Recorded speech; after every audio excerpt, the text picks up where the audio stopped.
नमस्कार साथियों, आज मैं आपके लिए एक ऐसी सीरीज लाया हूँ जिसमें यूपी टेट स्पेशल पेडोलॉजी कराई जाएगी। यूपी स्पेशल पेडोलॉजी, उसमें मैं आपको 4 सिद्धांत कराने वाला हूँ। उसमें से आपके 5 नंबर पक्के होंगे। कितने नंबर? 5 पक्के इस वीडियो से। ठीक है, तो आप देखेंगे जीन पियाजे और वाइगोत्स्की का सिद्धांत आएगा अभी। ठीक है, देखेंगे टॉप 50 क्वेश्चन के समझेंगे, आप देखेंगे और समझेंगे। तो देखिए, सबसे पहले जीन पियाजे पर आधारित महत्वपूर्ण प्रश्न है। सबसे पहले आएगा जीन पियाजे किस क्षेत्र से संबंधित थे?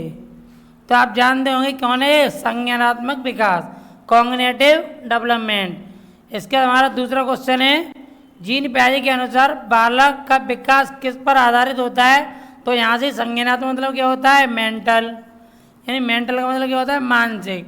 तो मानसिक और संज्ञानात्मक विकास पर किस पे होता है? मानसिक और संज्ञानात्मक विकास पर। फिर आता है जीन पियाजे की सिद्धांत की कितनी अवस्थाएं होती हैं? 4 अवस्थाएं होती हैं। कितनी अवस्थाएं होती हैं? 4। कितनी? 4 होती हैं। तो देखें कौन कौन सी होती हैं। देखो, 4 अवस्थाएं होती हैं, याद कर रख लेंगे। कैसे याद करेंगे? 4 अवस्थाएं कितनी है? 4 अवस्थाएं कौन कौन सी हैं? S P M A. S P M A, S को बोलते हैं हम संवेदनात्मक गत्यात्मक अवस्था, पी को बोलते हैं पूर्व संक्रियात्मक अवस्था, फिर आती है एम से मूर्त संक्रियात्मक अवस्था, फिर आती है औपचारिक से ए, यानी ए से औपचारिक। इनका टाइम पीरियड देखेंगे। एस का मतलब कितना हो जाएगा? 0 से 2, यानी संवेदनात्मक कितना हो गया? 0 से 2, 0 से 2। ऐसे पी से कहाँ होगा? पी से क्या होगा? पूर्व संक्रियात्मक अवस्था 7 तक, 2 से 7 तक। एम का होगा 7 से 11 तक। और ए का मतलब औपचारिक का मतलब क्या होता है? 11 प्लस, यानी 0 से 2 कितना हो गया? एस का, यानी संवेदनात्मक। पी का हो गया पूर्व, और एम का मतलब हो गया मेंटल। ठीक है, यानी मूर्त। क्या हो गया? मूर्त संक्रियात्मक अवस्था। और औपचारिक का होता है 11 से अधिक का। ठीक है, इनको याद करें। कभी कभार ये सीधी क्या होगा? अवस्था पूछे, इनकी डायरेक्ट ईयर भी पूछी जा सकती है। तो देखिए अगला, वस्तु स्थायी अवस्था की अवधारणा किस अवस्था में होती है? वस्तु को वो कब छूना सीख जाता है, उसको समझना कब सीखता है वो? तो संवेदनात्मक गत्यात्मक अवस्था, यानी 0 से 2 वर्ष तक। ठीक है, आगे देखेंगे कि बालक यह समझने लगता है कि वस्तु दिखाई न दे फिर भी उसका अस्तित्व कब रहता है? तो क्या बोलेंगे? वस्तु स्थायी। इसको हम क्या बोलते हैं? किस प्रकार का अवधारणा है? अवधारणा है तो वस्तु स्थायित्व की। अगला है, पियाजे के अनुसार भाषा का तीव्र विकास किस अवस्था में होता है? तो एम वाली में, नहीं एम नहीं, सॉरी, पी वाली में। पी यानी पूर्व संक्रियात्मक अवस्था, यानी 2 से 7 वर्ष के बीच में बालक बोलना सीखता है। भाषा में बोलना कब सीखता है? 2 से 7 में। और 0 से 2 वर्ष में बोलना बिल्कुल भी सीखता है, ये सीखता है आ पा चा मामा ऐसे करके। लेकिन जब पूरा बोलना कब सीखता है? वो 2 से 7 वर्ष की अवस्था में। चंद्रमा मेरे साथ साथ चलता है, यह किस प्रकार का उदाहरण है? तो बोलेंगे आत्म केंद्रित चिंतन का। किसका है? Ego centrism. क्या है? Ego centrism. अगला है आत्म केंद्रिता, यानी ईगो सेंट्रिज्म किस अवस्था की प्रमुख विशेषता? तो क्या बोलेंगे? पूर्व संक्रियात्मक अवस्था की। अच्छा, संरक्षण आया अगला क्वेश्चन, संरक्षण की समझ किस अवस्था में होती है? तो देखें किस में होती है? मूर्त संक्रियात्मक अवस्था में, यानी एम वाली में, मूर्त वाली में। तो इसका टाइम पीरियड कितना था? 7 से 11। ठीक है, अगला हमारा, यदि दो समान गिलासों का पानी एक लंबे गिलास में डाल दिया जाए तो बच्चा पानी की मात्रा की समान बताएं, तो यह क्या दर्शाता है? संरक्षण की समझ, यानी उसका मेंटल क्या हो गया? उसका दिमाग क्या है? समझ नहीं लगता है, वो है। तार्किक चिंतन का विकास किस अवस्था में होता है? तार्किक मतलब उसकी थिंकिंग की अवस्था, लॉजिक कब लगा सकता है वो? तो किस में होता है? मूर्त संक्रियात्मक अवस्था में। अगला है अमूर्त चिंतन किस अवधारणा की अवस्था की विशेषता है? तो बोलेंगे अमूर्त चिंतन, यानी बच्चा अपने बारे में कब सोच सकता है? तो उसका होगा औपचारिक संक्रियात्मक अवस्था में। अब यदि पृथ्वी पर गुरुत्वाकर्षण बल ना होता तो क्या होता? तो 21 अवस्था का उदाहरण बोलेंगे। आप सोच सकते हैं कब आता है, 6 से 7 8 क्लास में आता है। उम्र कितनी हो जाती है तब, 11 से 12 13 साल की हो जाती है। तो वो कहाँ है, औपचारिक संक्रियात्मक अवस्था में। अगला है पियाजे के अनुसार ज्ञान का निर्माण कौन कराता है, तो कौन करता है, स्वयं बालक। अगला है पियाजे के सिद्धांत को किसके नाम से जाना जाता है, एक रचनावादी नाम और आता है। संज्ञानात्मक नाम आया है तो भी टिक करना है, रचनावादी भी है तो भी किसमें करना है, हमें पियाजे के कंस्ट्रक्टिव विक्टी थ्योरी। ठीक है, अभी कुछ मोस्ट इम्पोर्टेंट क्वेश्चन है। संरक्षण किस अवस्था में होता है, तो मूर्त संक्रियात्मक अवस्था में। वस्तु स्थायित्व किस अवधारणा में होता है, तो 0 से 2 में, अभी मैंने पढ़ा है ये।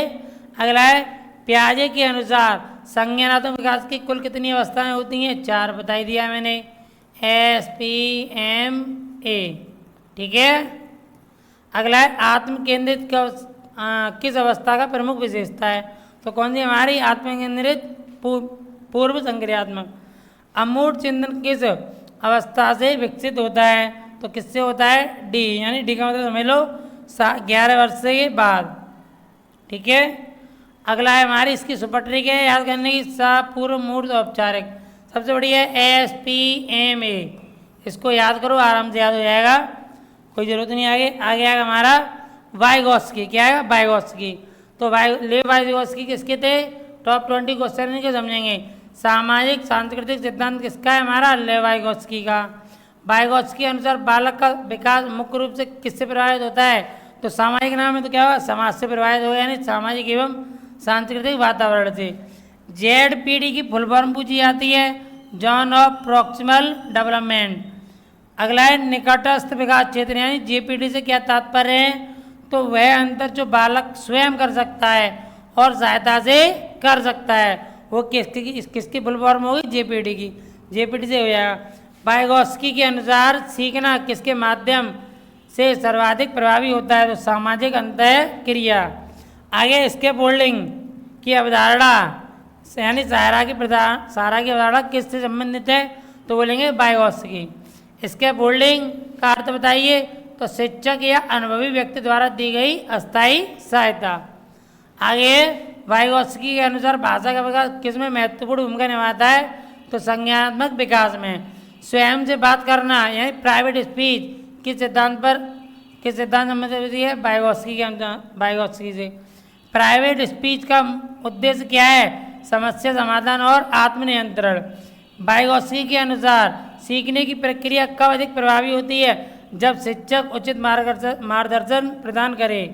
मोर नॉलेज अदर, MKO का क्या अर्थ है, अधिक ज्ञान रखने वाला व्यक्ति। आगे देखेंगे MKO कौन हो सकता है, शिक्षक हो सकता है, माता पिता, मित्र, या कोई भी एक अनुभवी व्यक्ति, कोई भी हो सकता है इसमें। तो वाइगोत्स्की के अनुसार विकास और अधिगम का संबंध किससे है, अधिगम विकास को आगे बढ़ाता है। वाइगोत्स्की किस प्रकार के अधिगम पर बल देता है, तो सहयोगात्मक अधिगम पर, यानी कोऑपरेटिव, कोई ना कोई इसको कोऑपरेट करता रहे, बस वही है। समूह में सीखना मनोविज्ञान पर किस पर संबंधित है, वाइगोत्स्की के सिद्धांत का मुख्य आधार क्या है, सामाजिक अंतः क्रिया। बालक समाज से सीखता है, किसका है, वाइगोत्स्की का। समाज आया वहाँ पे आंसर लगाना है वाइगोत्स्की। JPD में शिक्षक की भूमिका क्या होती है, मार्गदर्शक और सहयोगी। वाइगोत्स्की के अनुसार ज्ञान का निर्माण कैसे होता है, तो सामाजिक सहभागिता और अनुभवों के माध्यम से। JPD किसकी अवधारणा है, वाइगोत्स्की। इसके फोल्डिंग का संबंध किससे है, वाइगोत्स्की। मोर नॉलेज, मोर माने क्या होता है, अधिक, तो अधिक ज्ञान रखने वाला व्यक्ति, MKO। ठीक है, प्राइवेट स्पीच क्या हो जाएगी हमारी, वाइगोत्स्की का सिद्धांत।